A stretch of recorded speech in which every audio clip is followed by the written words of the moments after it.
Hi, welcome to my next video. It's been a while, and it's been tough for me to get any free tutorial Fridays done this summer, and this is one of the reasons why. It wore me out. I just finished our new book is just in that I did again with Thomas Bertling. This was our first adventure together, and again, and by the way, thanks for the support on this. This book is doing well, and that allowed us to go and spend more time and do this book. So this book is called How to Render, and I thought I would just give you a little overview today. And let's see, softcover, hardcover. We'll start shipping in bulk November 15th, but we had a couple of, these are just advanced copies that just showed up today. One pair for Thomas, one pair for myself. And there will be, I think, some for sale at some upcoming trade shows. You can check the Design Studio Press website for that. So let me just give you an overview of what this book is about. Let's see, first the numbers. It is, what, soft covers $45, I guess 46 technically, $45.95, and hardcover 60 bucks. But of course, you all know, you buy it on Amazon, it's probably like $31, I think, for the soft cover. It has, again, the app, like we did with How to Draw. Let's see, the Android app will be on time for our launch, and all the videos will be listed on the website as they are with How to Draw. So you can watch them from any browser, just have to put in the password. And of course, our iOS app is having trouble with new iOS 8. So once we get that fixed, it will launch, hopefully still on time, November 15th, but keep our fingers crossed for that one. So, 41 videos, maybe I have 6 left to do, so I don't know the exact total running time, but I know it's over 20 hours. It's probably close to 20, I don't know, 23 to 25, something like that. So, good value for the money. Here is the hardcover. It's 64 pages longer than How to Draw. It's 272 pages. Organized into, how many chapters do we do? I think 10, 11 chapters. And this book is all about the fundamentals of light, shadow, and reflectivity. And it's really a lot of physics, but fun physics, let's say. So tools and materials, lighting types, casting shadows, rendering the geoforms, and you can see it's quite concise, easy to find all the topics, complex volumes, specific objects, photo reference, rendering reflective surfaces, which starts about halfway through, and rendering some specific materials at the end, indoor scenes, etc. This book has a little bit different icon system.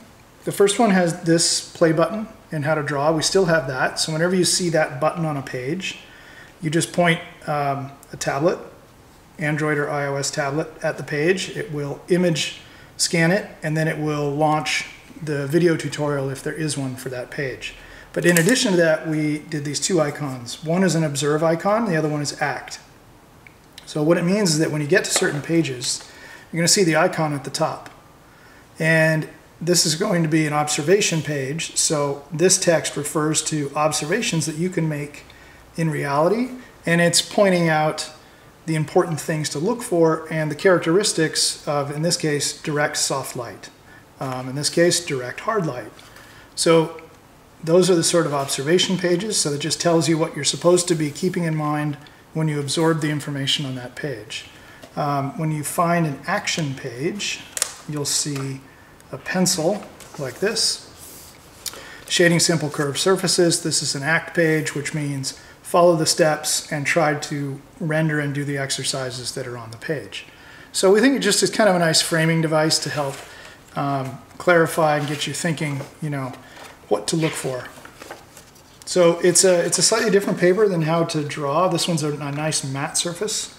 How to Draw, we chose a wood-free stock, so the drawings look more real. In this case, we wanted the color and contrast to be our priority, so we chose a slightly different paper.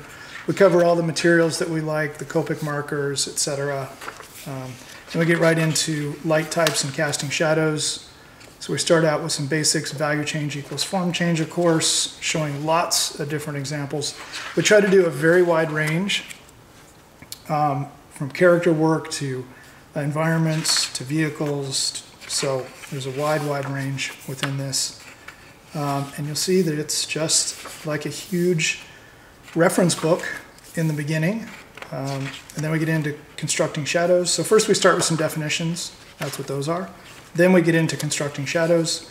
There are some things you need to know before you accurately construct shadows. And so we call out these are the things you need to know first, and then you can get into starting the exercises.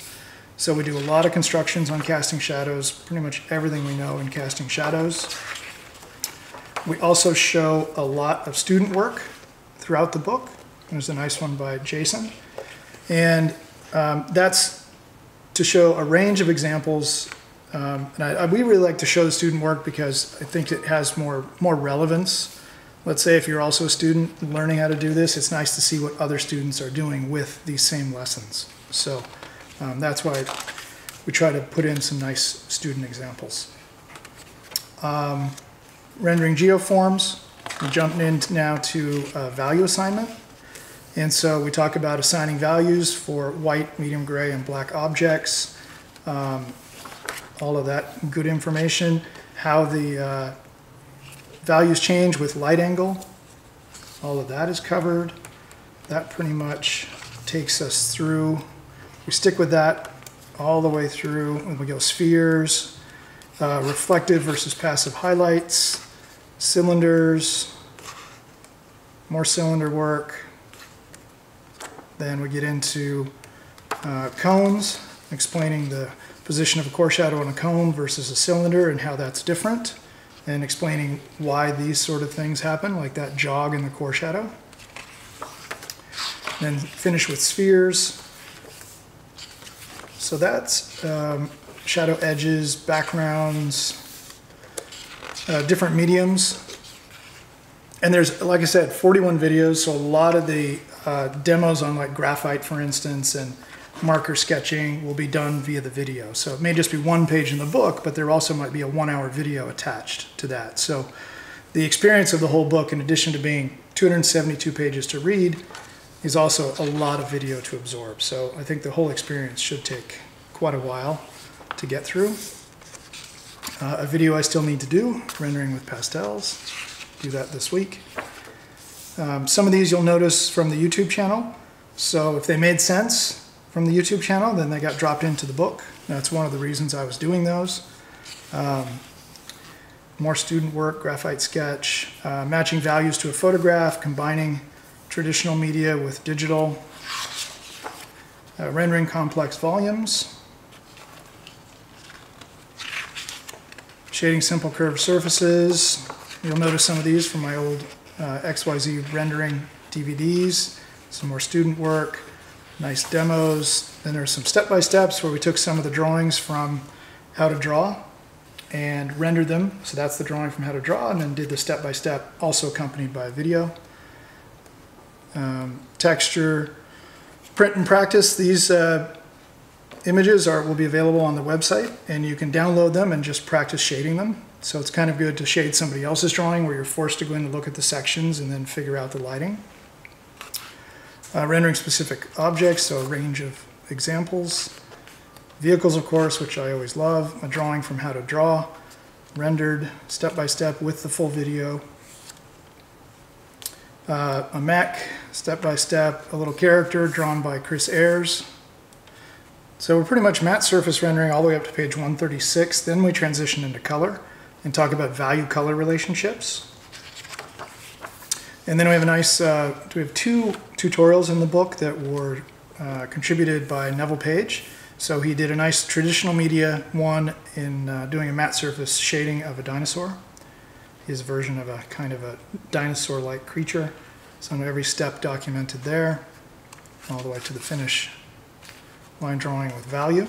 And I took an old project done with John Park, and we took this was an environment, graphite environment, and I went through and documented the process we did for this. This was an entertainment project we did in the studio together, so I documented those and explained all the steps that we did along the way. Also a tutorial donated by Rob Ruppel. We just came out with a book. Let's see, Rob's book will be in a couple pages, but he wrote up a very nice tutorial on how he does such beautiful graphic illustrated work of environments. So there's his step-by-step and some finished examples of his other work, and then that's his book that just came out. I think it actually came out last week. Photo reference. The real production job nowadays is referencing a lot of photo reference and actually even taking your own photographs and throwing them into your artwork. So I'm showing you this is the reference library that I built just for this book. So there's all the folders and all the examples we picked through. I think we sorted through about 15,000 photographs to put this book together. Reflective surfaces, explaining reflections, angle of incidence, how reflections work, the physics behind it, what you need to know to be able to draw reflections. And then plotting reflections, lots of videos attached to these pages. Concave surfaces, convex. Different colors, different values, how those are perceived differently in reflective forms. Fresnel effect, extensive explanations on the Fresnel effect, and then how it applies, and you can observe it in nature, and then how you can apply it to your own work. Glass, water, shadows on water, again, more Fresnel effect, different materials, chrome, carbon fiber, layering strategies, digital layering strategies inside any digital program. We tried not to go super in-depth in any one digital rendering program. It's very high level, meaning any program that you can do layers with, like Sketchbook Pro or Photoshop or Painter, you could do this. And then all the steps cover basic terminology, multiply layers, things like that. So you could apply it to lots and lots of different programs. Really whatever's your favorite. So it's really all about the fundamentals. Reflection flipping, explain that. Reflection pools and puddles, so some automotive reflections and how and why those things look the way they do. Reflections of reflective surfaces, cover that. Reflections over graphics, cast shadows on reflective surfaces, what to learn about there. Reflections in indoor scenes, so we start with basic forms. And all throughout the book, it starts with basic forms, whether it's the geoforms first for shading or basic forms when we start doing reflections. And then we start getting more and more complex.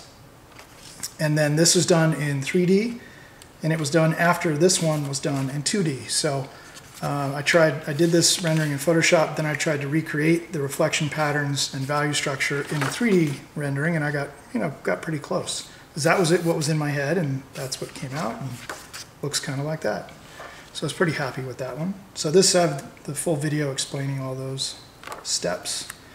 Videos on these. This is reflections in outdoor scenes and what you need to think about when you're rendering in an outdoor scene versus indoor. Really the big difference is the sky. And so we explain the physics behind that and understand how to observe and then render the sky reflection. Again, layering strategy. And a step-by-step in an outdoor scene. So there's steps all the way through, and then the final result, and a full video on it as well. These are a little hard to see on this camera, but these are a really dark eyeball, shiny eyeball rendering by Neville Page. So there's steps all the way through, and then the final result. Again, a wide range of diversity in the subjects, but really the steps are actually the same for this as they are for the eyeball. So once you understand the basic physics of what's happening and what to observe in reality and how to apply that in a rendering, becomes much simpler. All right, 2 chapters to go. Rendering specific materials is chapter 10. We did some analysis and breakdown of different materials. And these are all rendering tips in the text, what to look for when you make your observations, what to think about, how to establish a metallic look, translucence and subsurface scattering, nice examples, what to look for, glass and plastic, luminescence, water, how reflections distort, Wind on water, what does that look like and why? Rain, semi-gloss surfaces, textured surfaces, chrome, bronze, raw and machined metal, brushed metal. We just sort of picked what were the most common ones. You know, this book is not specifically for industrial designers. I mean, it is, of course, I was an industrial designer, still am. It's going to work very good for industrial designers, but it's broad topic enough to work for illustration students and professionals. So it's trying to hit a wide section, but it's definitely the physics and the terminology and the design projects that we apply the rendering to. That's definitely from an industrial design perspective. Rust, leather, cloth, carbon fiber, weathering, and then videos on this one and that one. Just finished editing this one. It was a 3-hour rendering and I sped it up to 1 hour and I'm about ready to lay in the audio. That one will be done soon. Camera effects, motion, bloom, and glints. A couple of pages discussing those effects. Depth of field, you know, how you observe it in a photograph, then how you apply it to a rendering. And then the last chapter is rendering examples. We don't talk a lot in the book about doing specific techniques or illustrative techniques or speed or style. It's really about fundamentals, the whole book. And then this last chapter gives a hint and a sort of a sneak look that if I ever do another book, this is the sort of thing we would cover. But a lot of these are already on the YouTube channel, like this one. And those are the sort of, like, these are examples from the YouTube channel as well. And so this shows kind of what you would do with all the fundamentals, applying it to more advanced renderings, different subjects, and different techniques. And so here's a technique we put in. This is with my old student, Robertson, and he did one of his great sci-fi suits, just a couple of high-level, step-by-step to get this finished rendering. And then we finish with a couple of environments, talk about 2D renderings over 3D renderings, so digital modeling, rendering, and specifically a program called Modo. And so these are all 3D rendered scenes, and then we paint over the top. So that's it. That's the overview. I'm shifting gears, I should say. I'm shifting gears professionally back to industrial design. I'm on a little project, which might become a big project, and I'm kind of on it until it either fails or succeeds. So I don't know when I'm going to get back to doing free tutorial Fridays, but there are a lot of videos on this channel, so I hope you continue to enjoy them. And if the project I'm on fails quickly, then you'll be seeing more tutorials sooner than later. Thanks again for all the support, and again, the book's out November 15th, and enjoy it. Bye-bye.